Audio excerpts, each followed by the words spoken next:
দর্শক যারা শুনছেন সবার প্রতি আন্তরিক কৃতজ্ঞতা। এই আলোচনা টোটালটাই বাংলাদেশের ভিন্ন ব্র্যান্ডের ক্রিকেট নিয়ে। বাংলাদেশের ভিন্ন ব্র্যান্ডের ক্রিকেটের থেকে যদি স্পেসিফিক ভাবে বলি যে বাংলাদেশের ভিন্ন ব্র্যান্ডের একজন ক্রিকেটারকে নিয়ে আলোচনাটা করতে চাই, তাহলে আমার কাছে মনে হয় যে এটা মোর পারফেক্ট হয়। সাইফ হাসান নামটা শুনে খুব বেশি অ্যাট্রাকশনস ক্রিয়েট হয় না।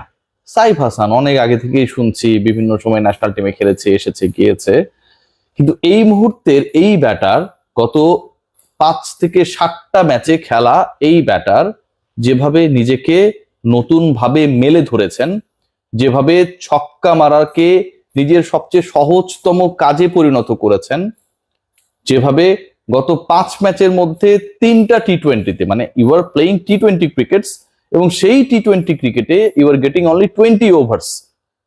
আপনাকে শুরু থেকেই আক্রমণাত্মক ব্যাটিং করতে হবে। আপনার সেট হওয়ার সময় নাই যে আপনি 20 বলে 10 রান করলেন, তারপরে আপনি ধীরে সুস্থে 50 করে ফেললেন, আপনার স্কোরটা সম্মানজনক হলো, strike rate 80, not like that. যেভাবে এই কঠিনতম ফরম্যাটে ফাস্টেস্ট ক্রিকেটে কনসিস্টেন্সি বজায় রেখেছেন, বাংলাদেশের সকল ক্রিকেটার, বাংলাদেশের হারিয়ে যাওয়া, প্রত্যাবর্তনের থাকা, অপেক্ষায় থাকা, কিংবা জাতীয় দলে এই মুহূর্তে অবস্থান করা সবার জন্য তিনি যেন একজন ব্যাটিং কোচের ভূমিকায়, মেন্টরের ভূমিকায়। গতকালকের ম্যাচের 15তম ওভার বাংলাদেশের ব্যাটিং ইনিংস, তার আগের ওভারে বাংলাদেশ 2 উইকেট দিয়ে দিল। অসাধারণ খেলছিল বাংলাদেশ, বাংলাদেশ ডমিনেটিং খেলছিল। জাকের আলী অনেক চুইংগামের সাথে সংগ্রাম করছিলেন, চুইংগাম চিবোতে চিবোতে মাঝে মাঝে বল কোন দিকে মারতে হবে, কোন দিকে হিট করতে হবে, কোথায় বল পিচ করে কোন দিকে যাচ্ছে, যেন একটা বিভ্রান্তির মধ্যে ছিলেন। চুইংগামের গোলক ধাঁধায় পড়া জাকের আলী তখন শেষ পর্যন্ত শত চেষ্টার পরে, অসম্ভব চেষ্টার পরে, অসম্ভব প্রচেষ্টার পরে খোদা তার দোয়া কবুল করে তাকে আউট করে ড্রেসিং রুমে পাঠিয়ে দিলেন। তারপরের বলেই শামীম হোসেন পাটোয়ারি গন। বাংলাদেশ ডমিনেটিং জায়গা থেকে দুরু অবস্থায়। তারপরের ওভারটা রশিদ খান করতে আসেন। রশিদ খান যখনই বল করতে আসেন তখনই বাংলাদেশের উইকেট পড়ে। টি20 মেজাজে ব্যাটিং করা, 23 বলে 40 রানে ওই সময় অপরাজিত থাকা সাইফ, যিনি ফ্লোতে রয়েছেন, যিনি পিটিয়েছেন, তার আগে মোটামুটি আরো 3টা ছক্কা মেরেছেন, 2টা 4 মেরেছেন, 23 বলে 40 মানে অলমোস্ট 180 স্ট্রাইক রেটে ব্যাটিং করছেন। সেই তিনি রশিদের 15th ওভার, ইনিংসের 15th ওভারটা ঠেকিয়ে দিলেন। যেভাবে ডিফেন্স করেছেন মনে হচ্ছিল যে সাইফ হাসান রঙিন পোশাকে টেস্ট খেলতে নেমেছেন। এখানটা আসলে ম্যাজিক। বাংলাদেশের যে সেই সময় রানা বল দরকার ছিল, মানে এমন একটা সিচুয়েশন, কি বলবো, প্রতি বলেই রান দরকার। বাংলাদেশের ওই ওভার মেডেন দেয়ার পরের 5 ওভারে প্রয়োজন 35 রান, 7 করে লাগে। রাশিদের সেই ওভারে তিনি কোনো ধরনের উইকেট হারানোর, উইকেট বিলানোর, রান নেয়ার চেষ্টাটা পর্যন্ত করেন নাই। 6 বলে 4টায় সলিড ডিফেন্স করা সাইফ পরের ওভারে আবারও আক্রাসী রূপে আরো 2টা ছক্কা মারলেন।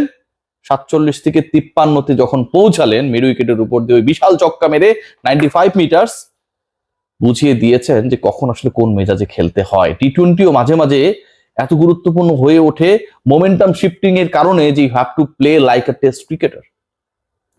এই সাইফ হাসানকে আপনি দেখেন, ওপেনিং এ বাংলাদেশের হয়ে খেলেছেন, এশিয়া কাপেই তো খেলেছেন, ইন্ডিয়া পাকিস্তানের এগেনস্টে 50s পেয়েছেন।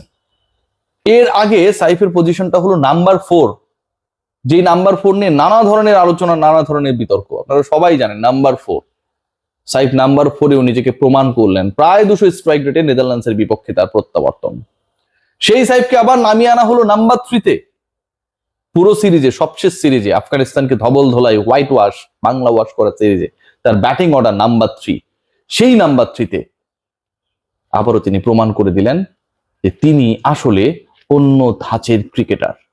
ক্রিকেটিং শটস যার ঝুলিতে রয়েছে, কনফিডেন্স যার ঝুলিতে রয়েছে, অ্যাগ্রেশন যিনি অ্যাচিভ করেছেন লাস্ট 4 ইয়ার্স, সেই সাইফ হাসান যে কোনো পজিশনে, যে কোনো সিচুয়েশনে, যে কোনো মোমেন্টাম বাংলাদেশের ফেভারে ডিসফেভারে যেভাবেই থাকুক না কেন ম্যাচ জেতানোর জন্য যথেষ্ট। ওই যে বললাম যে রশিদ খানকে মেডেন দেয়া, তারপরে থাকলো আর মাত্র 30টা বল, রান করতে হবে 35।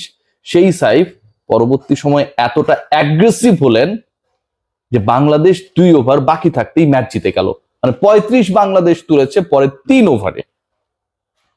বাংলাদেশি ব্যাটাররা, জাকির আলী অনেকের কথা বলতে পারেন, শামীম হোসেন পাটোয়ারির কথা বলতে পারেন, রিশাদের কথা বলতে পারেন, মনে করতে পারেন সেকেন্ড ম্যাচটায় রাশিদ খানকেই চার্জ করার চেষ্টা করেছেন, বিভ্রান্ত হয়েছেন। একই টাইপের গুগলি বারবার বিভ্রান্তি ছড়ায়, কিন্তু সাইফরা তারপর ম্যাচ বের করে আনেন। নুরুল হাসান সোহান টানা 3 ম্যাচে অপরাজিত, সবশেষ 6 ম্যাচের 5টায় অপরাজিত।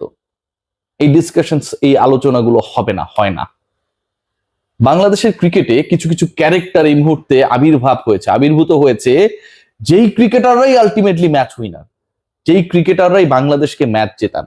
খেয়াল করে দেখুন সবশেষ ম্যাচে সাইফের ব্যাটিং, তার সেই 68 রানের ইনিংসটা কি অসাধারণ! 7টা ছক্কা, 42 রান করেছেন তিনি ছক্কা মেরে। টপে ছয় একটা বল পেছনে গিয়ে ছক্কা হওয়া ছাড়া বাকি 6টা ছক্কা যেভাবে মেরেছে, যেভাবে ফ্লিক করে লেগ সাইডের উপর দিয়ে ছক্কা মারেন, মিড উইকেটের উপর দিয়ে যেভাবে চার্জ করেন, যেভাবে বলগুলো হারিয়ে যা স্টেডিয়ামের বাইরে চলে যায়, এই ছক্কাগুলোর জাস্ট হচ্ছে আপনি ক্রিকেটার আর ক্যারেক্টারটাকে যদি ব্লার করে দেন, মনে হবে ব্যাটিং করছেন ইন্ডিয়ান বা অস্ট্রেলিয়ান অর ইংল্যান্ডের কোনো ক্রিকেটার। পাওয়ার হিটিং কোচেস আসেন যান, বাংলাদেশের ক্রিকেটাররা প্রত্যেকটা বলেই পাওয়ার হিট করতে যান, কিন্তু সেই পাওয়ার হিটারদের মধ্যে সবচেয়ে পাওয়ারফুল ডমিনেটিং ক্যারেক্টার যিনি সাইফ হাসান, সেই তিনি 170 স্ট্রাইক রেটের সাইফ হাসান, সেই তিনি দলকে জেতানোর জন্য বোঝেন যে কোন ওভারটা এই পাওয়ার হিটিং এর মোমেন্টামে থাকার পরেও টেস্ট মেজাজে খেলতে হবে। এশিয়ান গেমসে প্রথম 50 পেয়েছিলেন মালয়েশিয়ার এগেনস্টে, তারপরে দলে নেই। বড় দল মানেই হচ্ছে সাইফ হাসান পারেন না, এই যে একটা তকমা, বড় দল মানেই তিনি ব্যর্থ হবেন, এই যে একটা রিয়েলিটি। সাইফ হাসানদের ব্যাপারে যখন আলোচনা করা হয়, তাদের দলে নেওয়া উচিত, ফেরাতে হবে, ফেসবুক কিংবা সোশ্যাল প্ল্যাটফর্মে সবার যে নাক শিটকানোর একটা প্রভাব, সবকিছুকে জাস্ট তুড়ি মেরে উড়িয়ে দিয়েছেন এই ক্রিকেটার। বাংলাদেশ দলের পরের টি-20 বিশ্বকাপের সেটআপটা যদি আমরা ভাবি, সেই জায়গাটায় আপনি যদি 3 জন ব্যাটারের কথা চিন্তা করেন, যে যাদের অবশ্যই থাকা উচিত, থাকতেই হবে, এদেরকে বাদ দেওয়ার কোনো সুযোগ নেই। লিটন কুমার দাস, নুরুল হাসান সোহান, সাইফ হাসানের নামটা আপনাকে বলতে হবে। আপনি যদি 1 নম্বরেও সাইফের নাম বলেন, according to his accuracy, according to his game sense, according to his consistency and performance, তাতে কি খুব বেশি ভুল হবে? হবে না ভাই।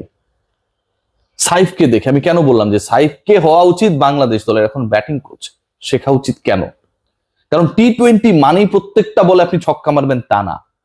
টি-20 মানেই আপনি যে কোনো বোলারের এগেনস্টে চড়াও হবেন তাও না। এর বাইরে সাইফ হাসান যে এক্সাম্পলটা সেট করেছেন, সেটা হচ্ছে I am ready to play for any position. Top 4 এর সবগুলো জায়গাতেই ব্যাটিং করেছেন, সবগুলো জায়গাতে সাকসেসফুল হয়েছেন, সবগুলো জায়গাতে তাকে টিম ম্যানেজমেন্ট এমন একটা সিচুয়েশনে খেলিয়েছে যেই সময়টায় Bangladesh really under crisis. Number 3 আমার অবভিয়াস চয়েস লিটন কুমার দাস যখন থাকেন না, ভাবতে পারেন ইনজুরি কারণে Liton out, inform batter, captain, ঠিক ওই সময়টা ওই রেসপন্সিবিলিটি তিনি নিয়েছেন। ওপেনিং এ যখন আমাদের ওপেনাররা কনসিস্টেন্টলি পারফর্ম করতে পারছেন না, তাকে তুলে দেওয়া হলো 4 থেকে ওপেনিং এ, সেখানটায় গিয়ে তিনি পারফরমেন্স করেছেন। দলে ঢোকার পর কোন পজিশনে খেলবেন সেটা নিয়ে যখন একটা কি বলবো, মানে এমন সিচুয়েশন, বিভ্রান্তিমূলক সিচুয়েশন, সাইফের ব্যাটিং অর্ডারটা কোথায় হবে, নাম্বার 4 এ খেলিয়ে দেওয়া হলো। প্রথম ম্যাচেই দেখিয়ে দিয়েছেন this Saif Hasan is a very different character than any past. So আমার কাছে মনে হয় বাকিদের শেখার রয়েছে।